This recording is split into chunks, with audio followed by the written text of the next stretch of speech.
everyone. Welcome to another episode of Conversations. My name is Naomi Blamire, and I am your host. It is just an honor for us to have an amazing young woman in our community who is charting a brand new path, and we're going to sit down with her to find out a little bit more about her vision for the city and all that she brings to the table. If you have not already done so, please take this opportunity to share the live, like it, and let someone know that Conversations is on, and we are going to be interviewing none other than Kassandra Timothe for City Council in the city of North Miami. Thank you. Kassandra, welcome. How are you? I'm good. Thank you so much for having me on today. I appreciate it. Absolutely. Like I shared with you earlier before we began, I think that you bring so much to the table. I think you have a lot to offer, and it is really a true pleasure and an honor for us to have you here today. Thank you. But for everyone who is watching, please tell us a little bit about your story. So my story is interesting. So I was born in North Miami, born and raised. I went to W.J. Bryan, North Miami Middle, but for high school, I went to Turner Tech. I was actually in the Public Service Academy because I knew I had a calling. I wanted to serve the public. I wanted to help people. And I went to USF in Tampa. I got my degree in political science. A lot of people think I majored in communications because for 5 years, I served as the City of North Miami's public information officer. So I was technically the communications person. So everyone kind of thinks, oh, journalism background. I'm like, no, surprise. I actually got my undergrad in political science. And my first job out of college, I was actually working with a councilwoman. Her name was Lisa Monteleone. It was like my first big girl job. And I'm like, yay, I'm in my field. And I told her, I'm like, this job would be more meaningful if I was home, because in Tampa, I was a foreigner. I didn't know the street. I didn't know the community. I didn't know the people. And I was like, if this opportunity presented itself in Tampa, in North Miami, it would be perfect. And so my term ended with her, working with politicians there, they have term limits. And then I went on to work with the state senator, Arthenia Joyner, and we were going back and forth in Tallahassee. And someone said, Kassandra, look around. I was the only Haitian legislative aide working in Tallahassee, working in the Florida Senate at that time. And I was working she was the Democratic leader. So technically she was the most powerful Democratic person in Tallahassee. And so, that moment, those 2 years and 2 months with her meant the world to me because it prepared me for this journey. And even working with Councilman Lisa Monteleone prepared me for this journey as well. And so my brother calls me, he goes, Kassandra, see if North Miami is hiring, because he was looking for a job for him. And I was like, well, I didn't find one for you, but I found one for myself. And I interviewed, I didn't get that job, but Miss McDonough, who is retiring, oh, Miss McDonough, I love you. She saw me, and Cynthia saw me. They said, hey, she would be a good fit for North Miami. She's from here. My first job, I was actually working at Mocha since I was 15 years old. I've been volunteering since I was like 14. I even went to DC with Bonnie when we got the national award. So I knew Mocha, I knew North Miami, but I never knew City Hall. So when the opportunity presented itself in May 2015, I packed up my apartment and I came back home. And for the past 5 years, I've been in North Miami, and it has been a pleasure to see the community, to feel the community, to be the one who is the voice of the city.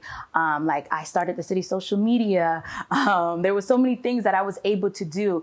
And I thank everyone at North Miami for the opportunity, because they helped me flourish.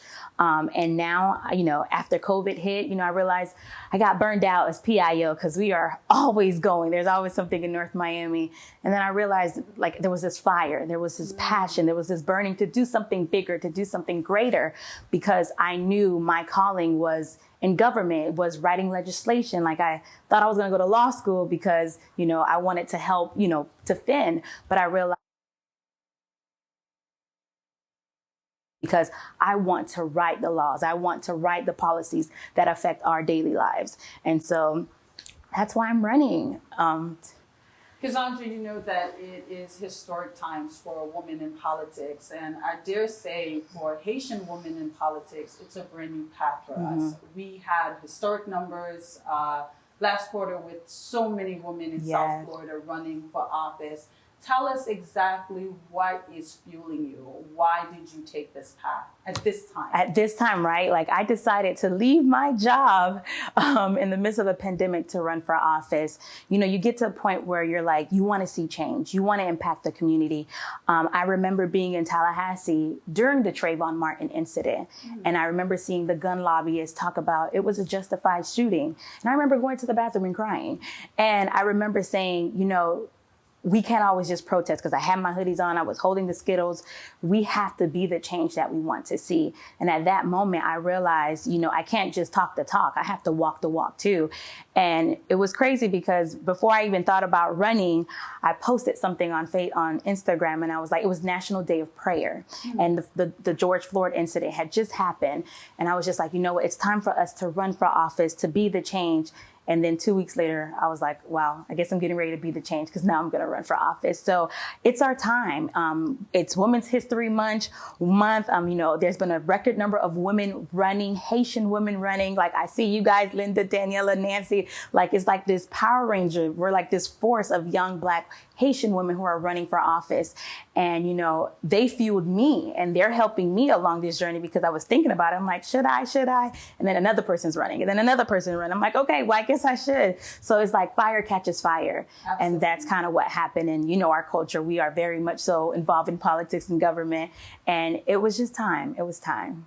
And you're ready to make your own history as possibly the next councilwoman for the city of North Miami District 2. This will be the first time that we have a woman of color in that seat.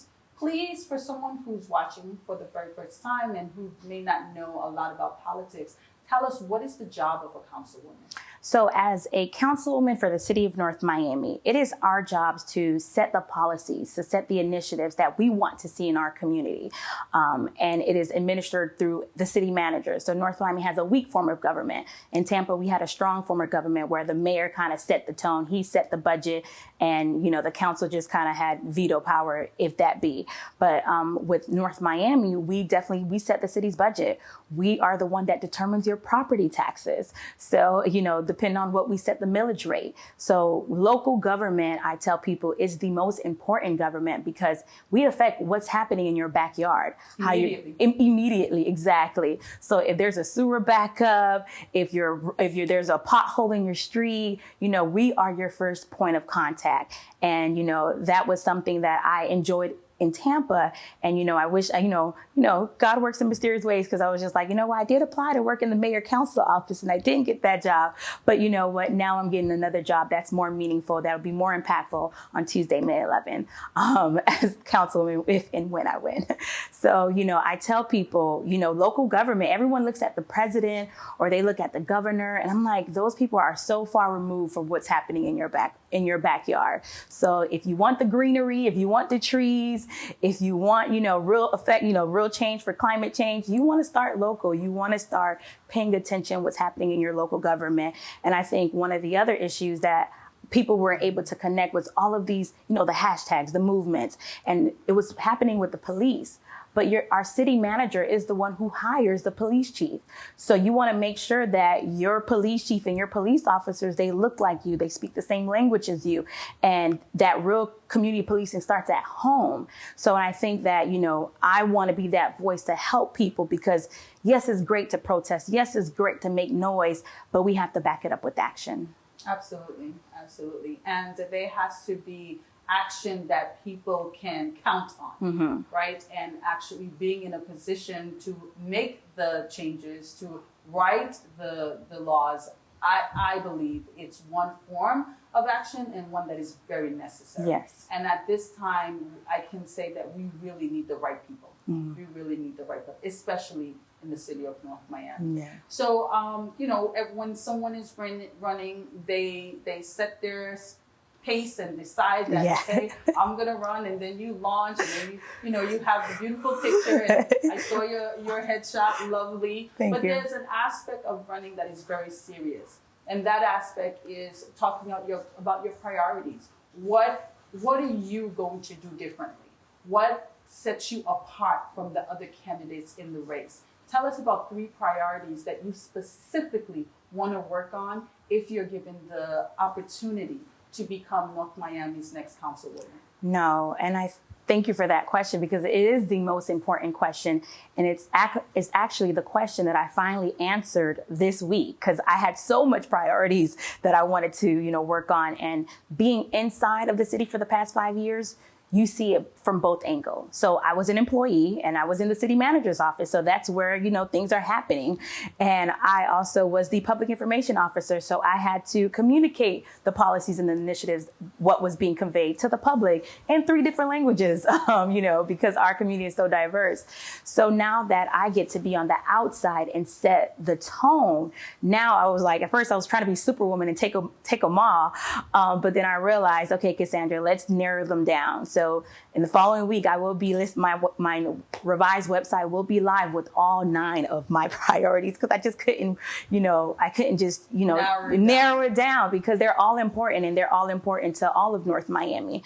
But I think right now the top 3 would be to really help us in terms of COVID relief. So we know the federal government is getting ready to pass this huge stimulus package, and we have to be prepared for those dollars that are getting ready to come down. So there really needs to be a real assessment of what the community needs. I know we may think what they need, but let's really take a step further. Maybe we can be providing utility assistance so that they can pay that water bill, or maybe we can be providing more mental health services, because right now I know everyone is, was affected by this coronavirus, whether you caught it or you lost someone, or you're just alone for the past year, because now we're embarking on 1 year of being in our homes, and the world is still shut down and things are not as open as they used to be. So I think we really need to just kind of really focus and kind of take this moment to reassess where we're at right now in North Miami. And then also find ways to generate revenue, because right now we do have a deficit in the city.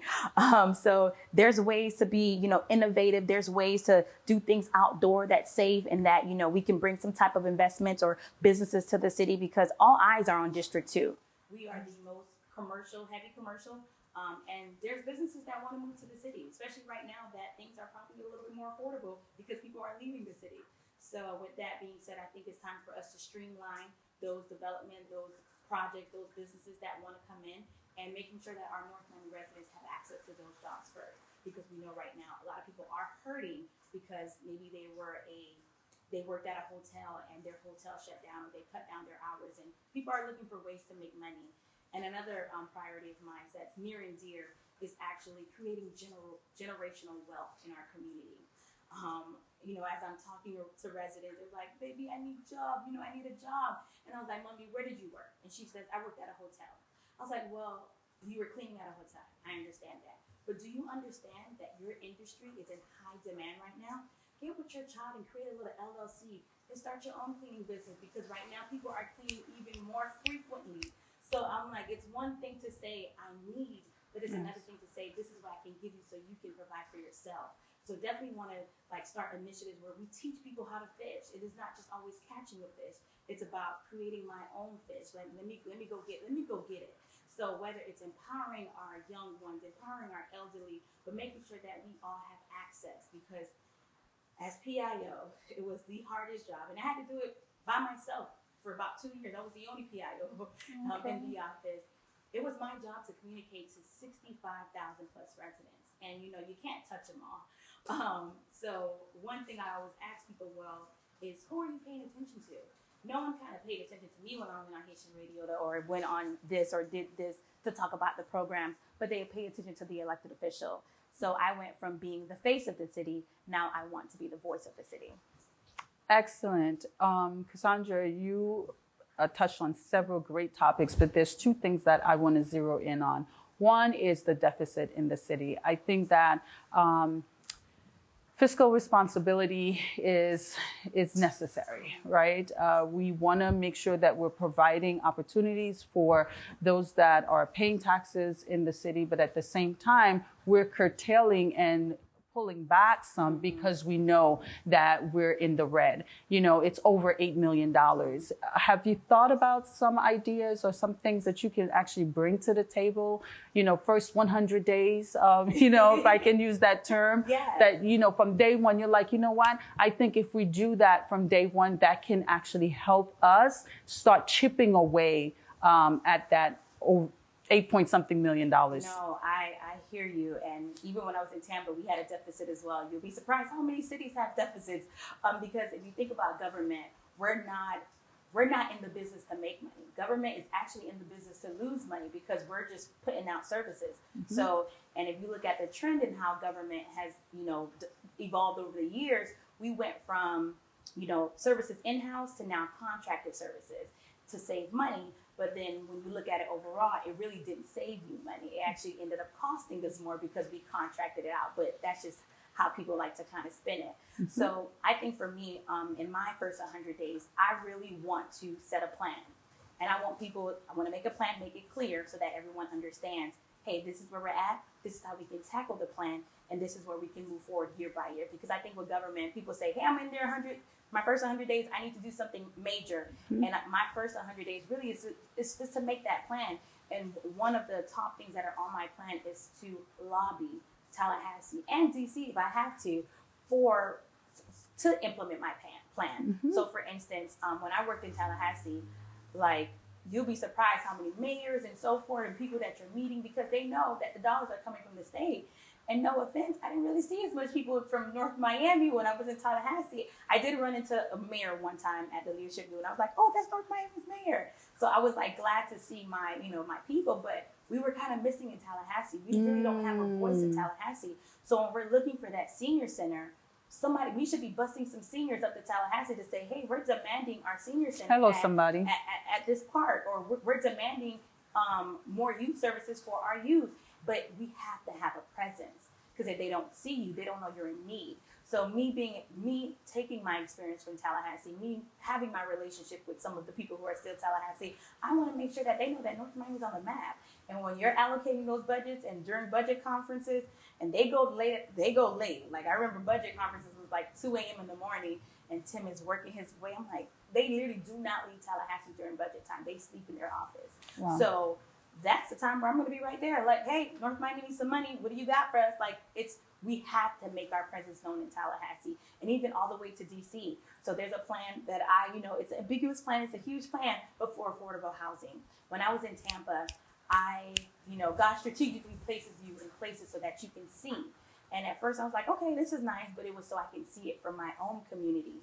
And so in Tampa, there was a project called the Encore Project.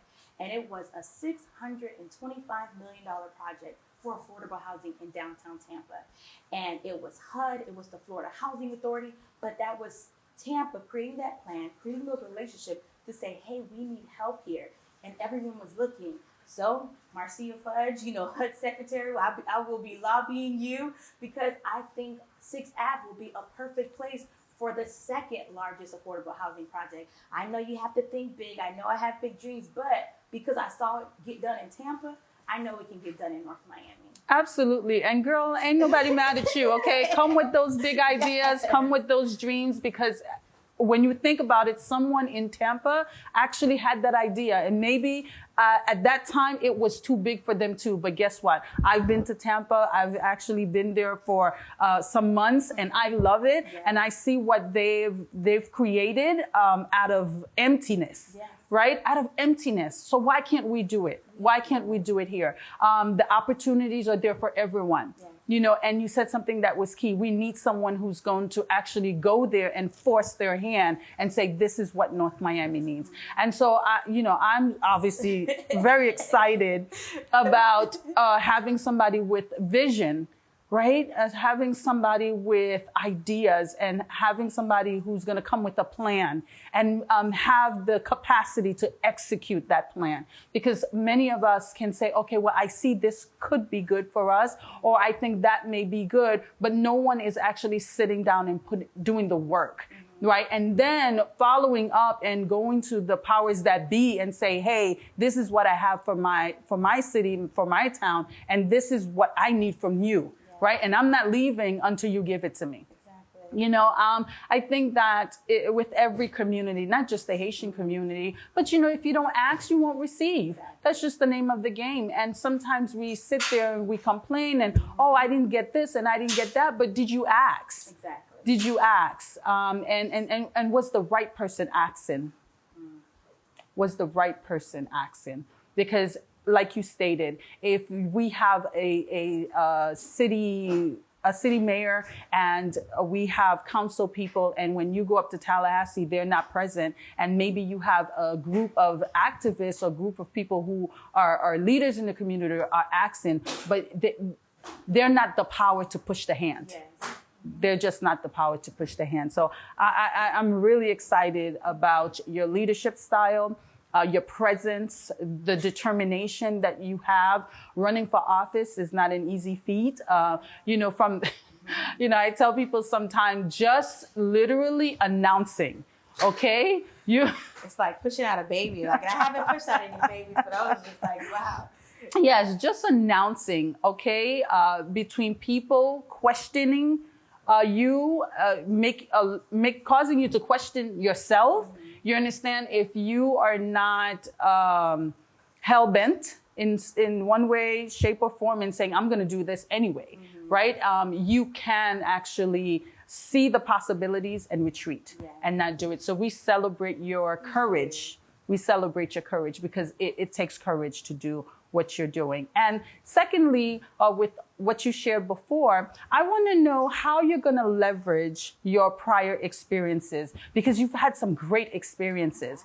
And I think that for someone who has had your experiences, in my humble opinion, you could have gone for state representative or you could have gone for state senate, because that is the area of your experience. But now you're saying, you know what? Yes, I could have, because I have had the experience, but I really want to work in my local community where I'm from. So tell me how you're going to leverage that, because we don't want you to leave that behind, right? No, we don't want you to leave that behind. So how are you going to leverage having had the experience of working in the city manager's office and being in Tallahassee to really bring your vision to the forefront for this city? I think the first leg up that I have, as a candidate, is that I know how to work with the people inside. I know what their jobs are. I know what they can do and I know what they can't do, because as PIO, I had to work with every single department. And some of them I had to hold their hands and say, what is it that the community needs to know? Give me the information, make it plain, make it simple, and make it understandable. And they're like, sometimes they're speaking technical. I'm like, no. Let's bring it down so that people can understand. Basic. Basic. We got to keep it real basic. And so I end up spending a lot of time with each department. So I know their kind of ins and out, because I had to do that with all of them. So I think that's the first leg up that I have, because I know how to work with every department. And then with my experience being in the city of Tampa and then being in Tallahassee, I think that every branch of government, they should talk to each other.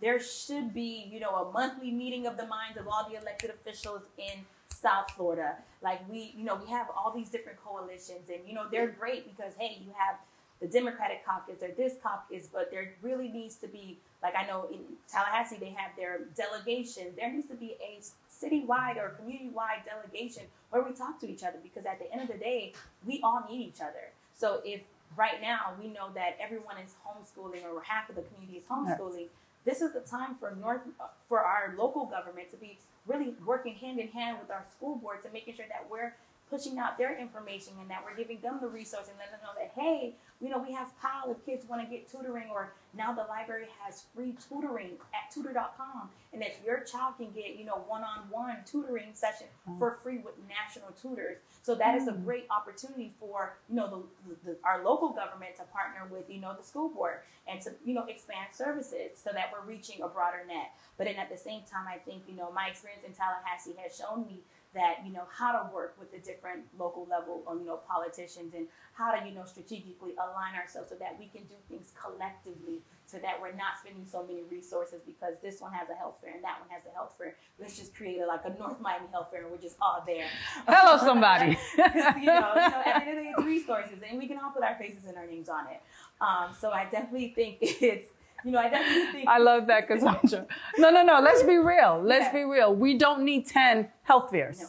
We don't. But if we have one huge one where everyone can come out, everyone can get resources. And you get your logo on there and everything. And we're good to go. So I definitely want to leverage the knowledge that I have of Tallahassee, because I saw that it was missing. And it was so funny because the last city manager, I was actually vying for a new job. I was like, hey, I think I'd be great in governmental affairs. Like that was kind of like one of my dream jobs. I'm like, hey, put me in governmental affairs. And then we had an opportunity to go to Tallahassee. And then when he saw me, he was like, oh, maybe we should have had you in governmental affairs. I'm like, you think? I was telling you all along. You weren't listening, but it's okay, because now I get to do my own governmental affairs for North Miami if elected. So I'm excited. Absolutely.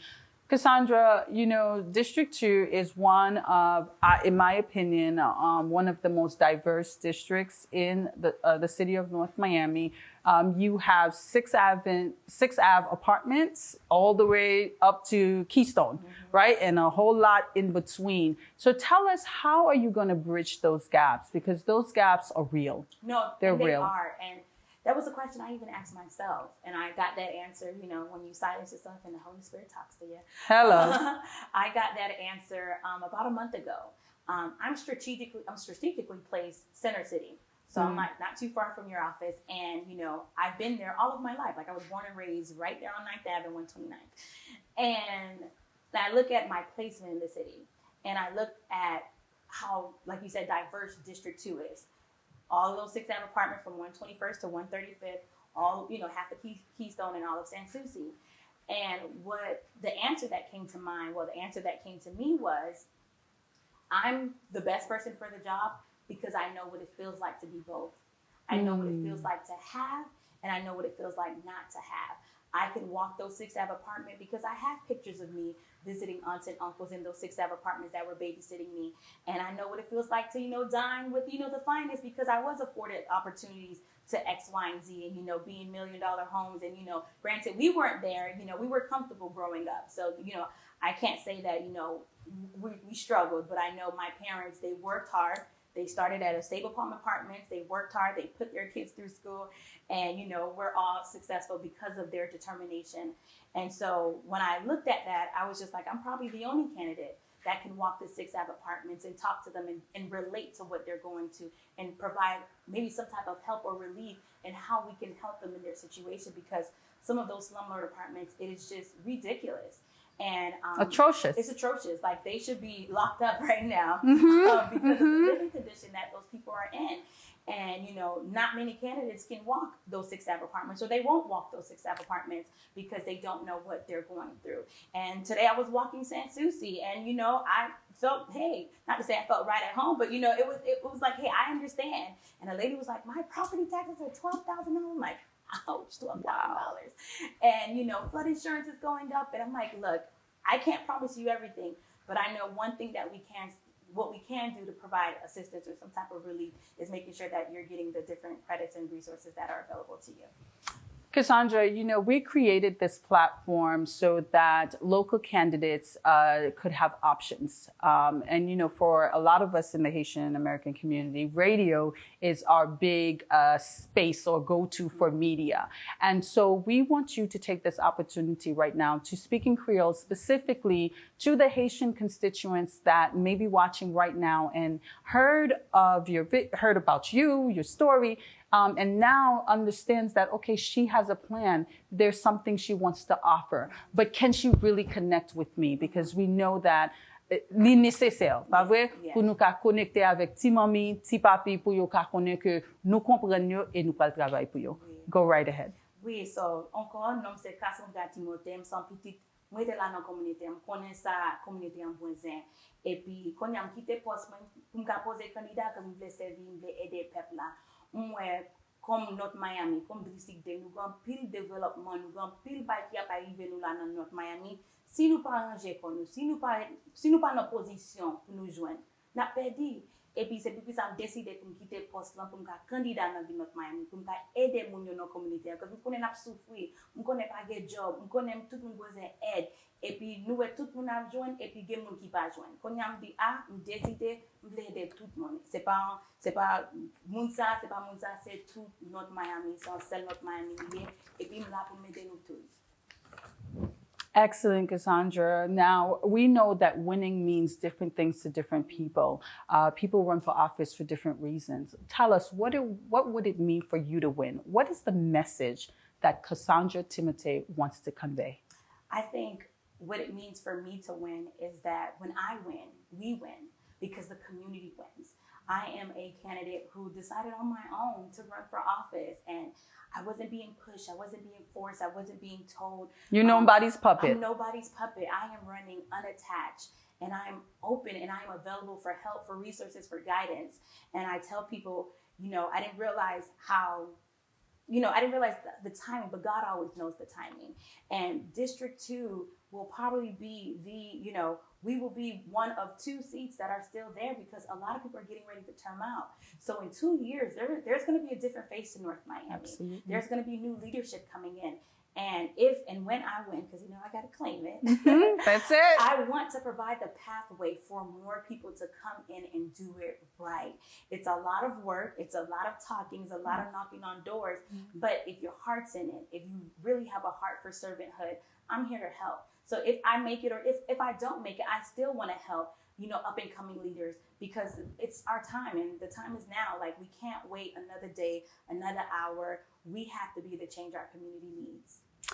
Kassandra, I love your slogan, "The time is now." I personally have attachments to that slogan. So please tell us, why did you choose this slogan and what is it that what is the message that you're sending with this slogan? So I chose the slogan because I didn't think the time was now for me to run. Like I always tell people, I didn't want to do it now. I wanted to have my pension, vested with the city. Like I want it to be good. I want it to be on my time, not on, this crazy time. Like I had no intentions to run for office in 2020, but God said the time is now. If not tomorrow, not to, this day, the time is right now, Kassandra. And so that's where the slogan came. It's not when you want it, it's when you're called to do it. And when you're called to do something, the manna will come along the way. And it has. I can't even complain because God has been good along this journey. I call it a beautiful, epic roller coaster because it has its up and its down. But the time is now. It's our time. It's our time the time is now for new leadership, new change. Someone who is homegrown from this community knows North Miami like the back of her hand. The time is now. It's my time. And, that's where that slogan came from. It's out with the old. We don't want who, you've been here, bye-bye. Or if you're not from here and you're trying to move, running just to you're hello, running. somebody. I know. Hello, somebody. You have candidates who don't live in the city who just wants to run. I'm like, no, the time is now for real, authentic, experienced leadership with a plan, with a vision that really wants to change North Miami for the better. Absolutely. Kassandra, I think that, in my opinion, we could not have found a better candidate in our midst, right? As you stated, there are people that come from the outside that look to move to the city just to run, but you are homegrown. And God has positioned you in key positions in the city of North Miami, in the manager's office, right? To really understand how the city functions, right? And how the departments work together. And even prior to that, you had your experience up in Tallahassee. And so I think that that marriage together really positions you to do great things in a city that needs development. We need smart development. I don't believe that we should continue the way that we are right now. I mean, when's the last time outside of Solomia have you seen something in North Miami that makes you go, wow, I'm looking forward to that. Oh, okay, that's coming. That's great. And I think we have the space. We have the space. We have the capacity, just like everybody else, but we're lacking in the leadership. And so I welcome your leadership, as I stated before. I'm rooting for you. You have my full support. Pocketbook too, you know, because we got to come with the checks too. And I'm hoping that within our community, pour tout Haïtien Américain qui a regardé, faut nous comprendre qui j'en politique la marché, qui j'en machine ça a couru. Parce que si pas de l'argent, machine va aller qu'un côté. Pas vrai, ça veut dire comme ça que sous quoi dans vision Kassandra, sous quoi que maman ni papa li te investi dans lui-même jodi a pour qu'un candidat dans city de North Miami ou doit joindre 11 gens, même si c'est $50, même si c'est $100, bail une donation pour le faire travail là parce que leur candidat a des fois pas demander l'argent, mais bon Dieu toujours mettre tout monde là pour demander l'argent.